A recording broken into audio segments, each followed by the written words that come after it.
Hey, ICHE family, this is Kirk Smith, along with the legislative head of our organization, Ashton Bandy.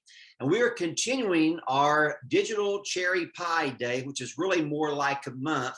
And we are blessed today to have a good friend, Dan Beasley from HSLDA.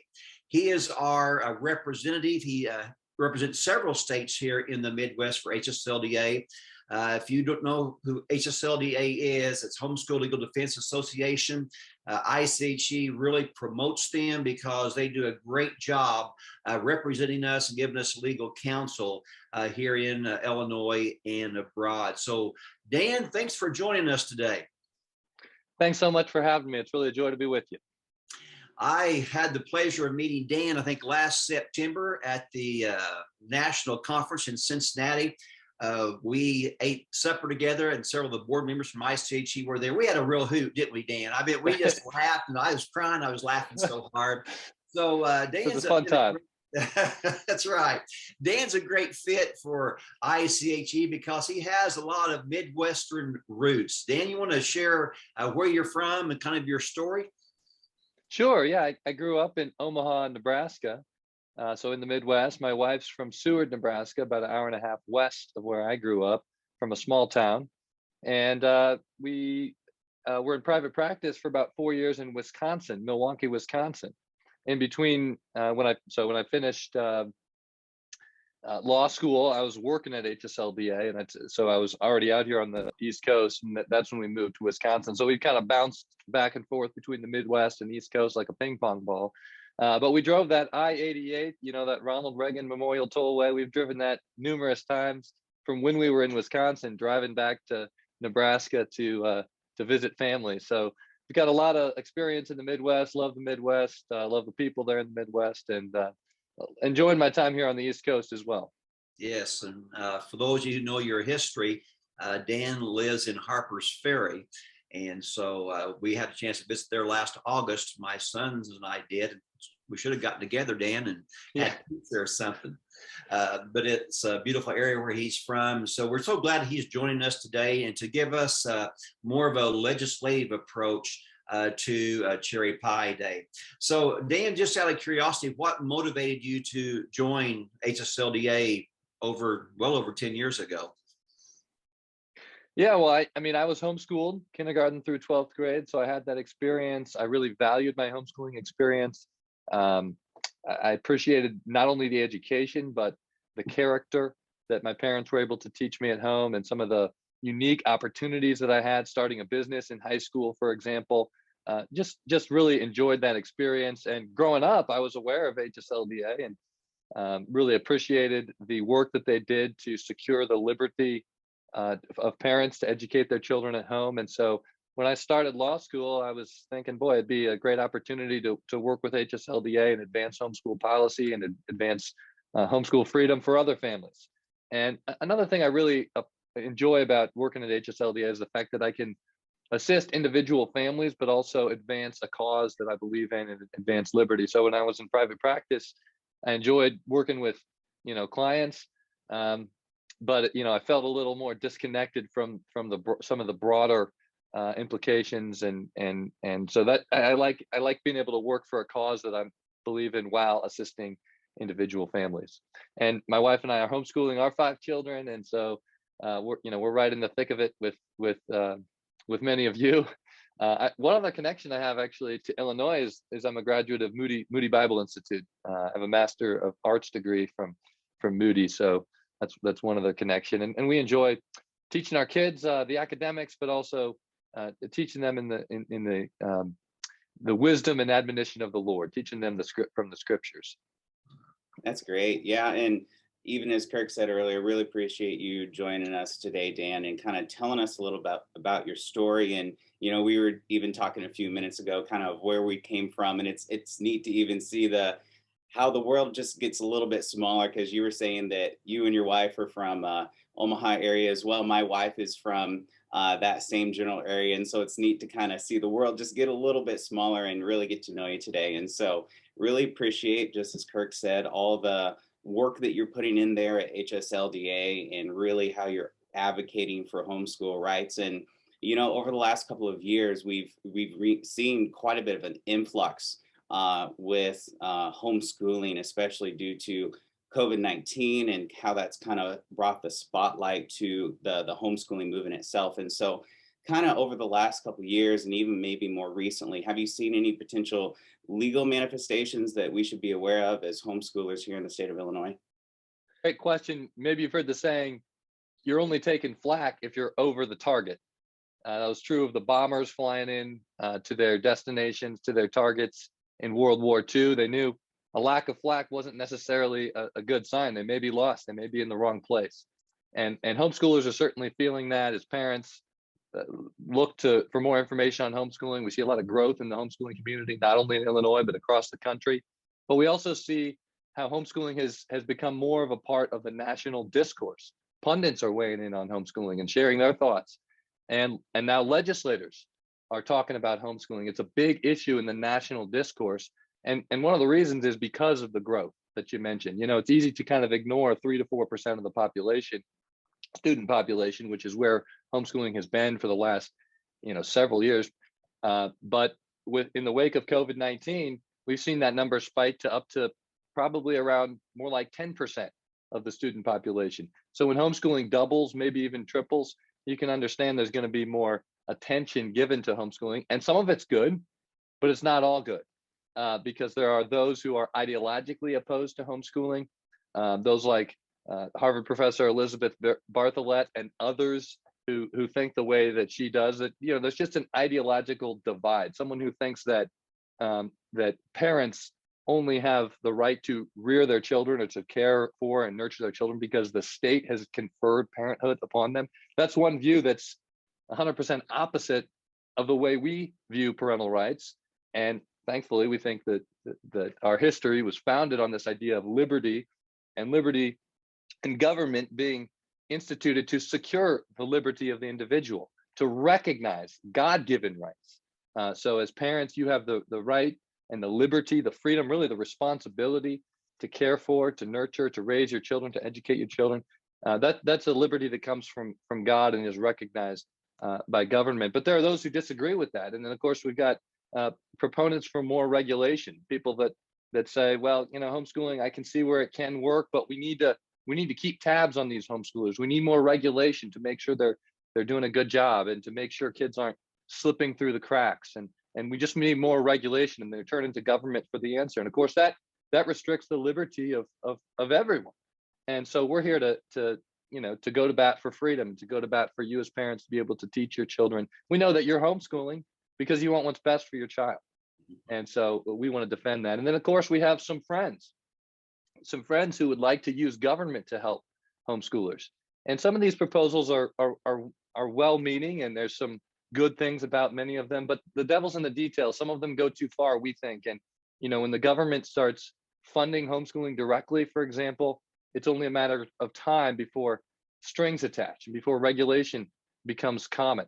If we're turning to the government for education, we want them to pay for homeschooling, there's a cost to that. And we don't think it's worth trading liberty for money. So there are a few examples of just some of the national discourse. They're local in Illinois. You probably maybe feel some of that, but maybe not all of it. And I'm excited to come out later next month to the ICAT convention and talk a little more in detail about some of those. But today on the Cherry Pie Day, just know that liberty is always under attack. Even though you have it, you still got to work to defend it. Yeah, and you said something really good there, Dan, that I think a lot of people don't understand. When I started with ICHE now about a decade ago, I knew they had a reason for the way they did things when I didn't understand why. But when you said there's a lot of states who give financial incentives to go through the state. Wisconsin is one that has some of those programs, and there comes money, and that's great, especially those for us on a one income home. But there are often strings attached, if not in the short term, in the long term, because whoever supplies the money has a certain amount of control. I remember several years back that government programs, they were offering computers and such. as long as they followed the parents had used the same curriculum the government sent out there. And so I think it's a great point that needs to be stressed. Anytime the government gets the camel's nose under the tent, it's just a while long, before the rest of the camel slides in as well. Has that been kind of your experience? I know you do like 13 states or so. Has that been your experience over the years? Yes, it has been. I mean, we hear from a lot of parents who've been using, I think, some of the programs that you're talking about. And, there are some advantages where children can stay at home and learn from home, but you don't have the same amount of liberty. You don't have the same amount of freedom. And we've seen, in our experience and talking with a lot of different families, it's the freedom, it's the flexibility of homeschooling that allows parents to customize and to tailor an educational program for each child. It's parents know their children best. They're best positioned to know what their child needs to learn and needs to thrive. And so they need to have the flexibility to make sure that they can make those changes. And more often than not, when government bureaucrats get involved, it's not necessarily, it's more often than not, it's just not helpful. It's more of a one size fits all approach. And that's why a lot of parents are homeschooling to begin with. So we don't think it's worth exchanging that liberty and flexibility, even for some government dollars that, some would argue might enable more people to homeschool. We're here, and I know ICHE is there to help everyone who wants to homeschool and homeschool well. Yeah, and we're one of the in freedom and liberty is definitely one of those key aspects that we're desiring to emphasize, and we desire to emphasize with Cherry Pie Day and the legislative days, capital days that we put on here in Illinois. And that's the messaging that we desire to emphasize as we're talking with legislators. But from your expertise, what are some key ways do you think, as part of that freedom, that liberty aspect, or even beyond, that you would recommend or remind those that are talking with the legislators to actually communicate through? And what are some talking points do you think that they should utilize as they're having those meetings, those conversations? Well, one nice thing is when you're advocating for liberty, usually the talking point is, please respect our liberty. A lot of legislators are used to hearing from lobbyists and constituents coming in and asking for money, asking for this kind of a program, or the main message we encourage people to give to their legislators is, please respect our liberty. And if bills that come up that are going to impact homeschoolers and are going to add regulation or infringe on that liberty, vote no. But there's a great quote that's attributed to Thomas Jefferson, though is common in the early 1800s, and that's, the price of liberty is eternal vigilance. The price of liberty is eternal vigilance. And look, homeschoolers in Illinois have a lot of liberty. You have a lot of freedom there, even in a state that doesn't always recognize a lot of liberty and freedom. And so what's the price? What's the cost of that liberty? It's eternal vigilance. You can't relax. It's Ronald Reagan that famously said that freedom is never more than one generation away from extinction. We don't pass freedom along through the bloodstream. He said it has to be fought for, protected, and handed on for the next generation. Or one day we will spend our sunset years telling our children and our children's children what it was once like in the United States, where men were free.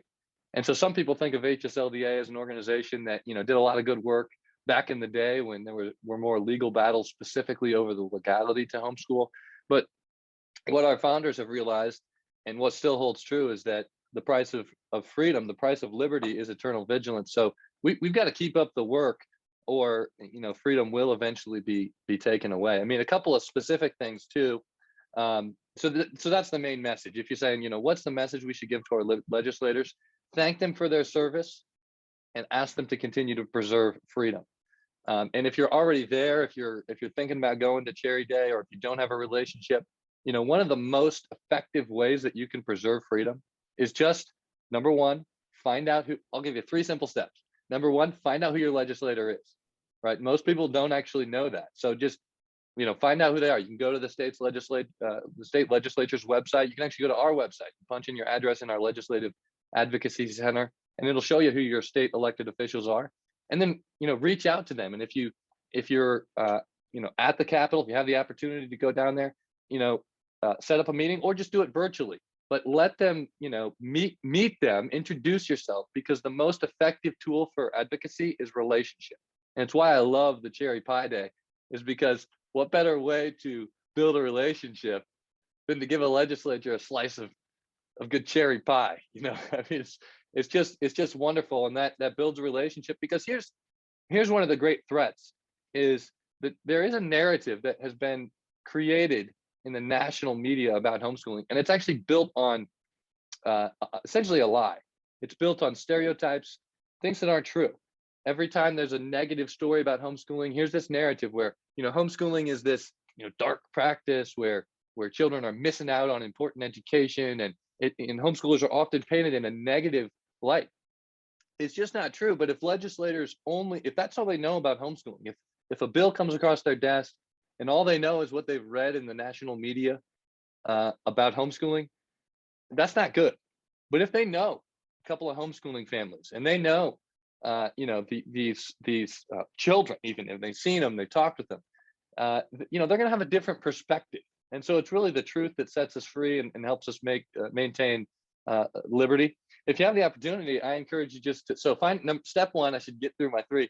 Step one, find out who your legislator is. Step two, meet them either virtually, in person when you have the chance. Make sure they know who you are. Tell your story, and then step three, just build and maintain that relationship. You don't have to have a whole bunch of things to ask for. One great suggestion is just ask them to tell your children about the lawmaking process. It's a great civics education for your child. They will love to do it. And it's in so doing, you're building a relationship. So the price of liberty is eternal vigilance. These cherry pie days, these legislative days, are critical to helping build relationships, but let that be just the beginning in your quest to preserve liberty. Yeah, so you said there really caught my attention, Dan.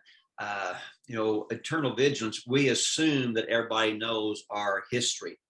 And these new homeschoolers, they don't know the fights, the legal battles, the judicial blood that was shed to get these freedoms that we have, these rights. And we sometimes forget, just with one swipe of the pen, that can all disappear. Yeah, that's right. I mean, that's why, so another quote I like is on the state capitol in Nebraska, where I grew up, and above the door of the state capitol, it says, "The salvation of the state is watchfulness in the citizen." The salvation of state is watchfulness in the citizen. It was as a quote by this Hartley Burr Alexander, who was a philosophy professor, the dean of philosophy at the University of Nebraska. But it illustrates that how the purpose of government is to secure liberty. How does government do that? In order to do that, the citizen has to be watchful. And it's just something that these cherry pie days build and encourage, and it's just so necessary to preserve liberty. So I can hardly emphasize it enough, because the tendency is to become relaxed, to become passive when we have freedom. That's just everything in you is like, we things are good. I don't need to do anything. And so that's what makes it so difficult. And I love to remind people that you got to stay active. You got to keep building those relationships if you like the freedom that you have. Yeah, completely agree. And we really appreciate your vigilance. See if I can say the word correctly. We appreciate your vigilance, Dan, there at HSLDA, and representing us and giving us advice as situations arise.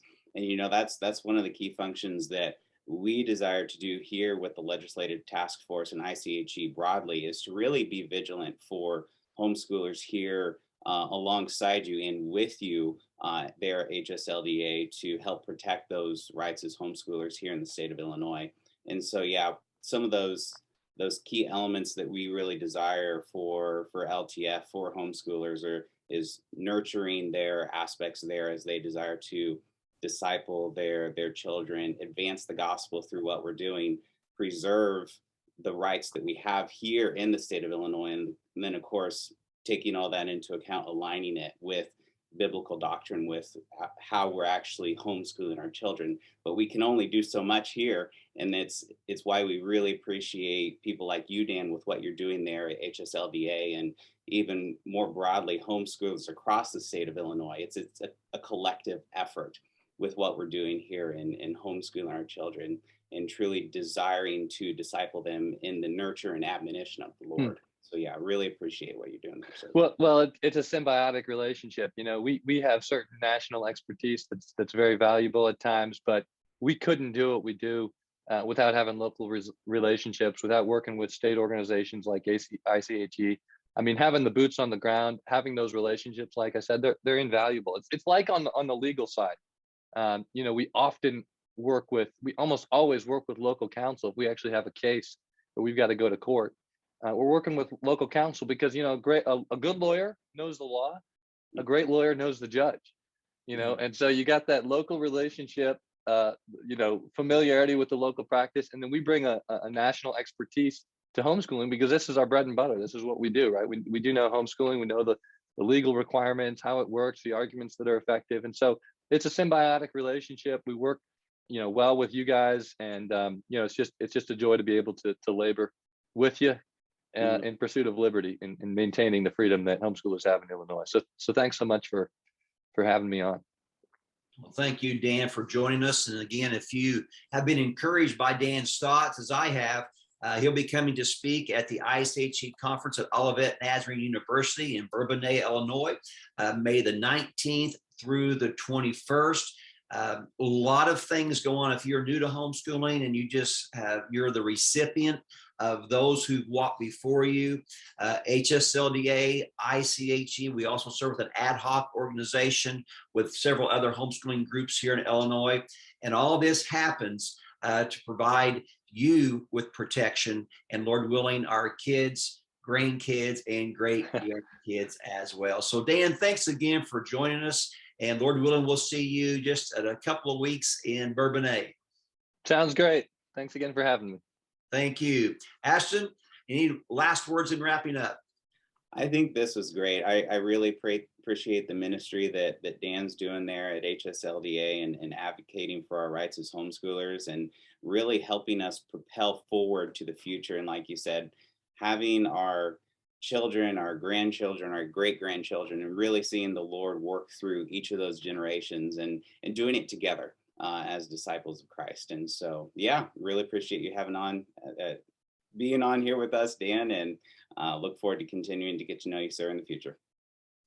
So we'll be joining you again in another segment of Cherry Pie Day digitally for 2022. This is Kirk Smith with Ashton Bandy and Dan Beasley from HSLDA. Have a great day.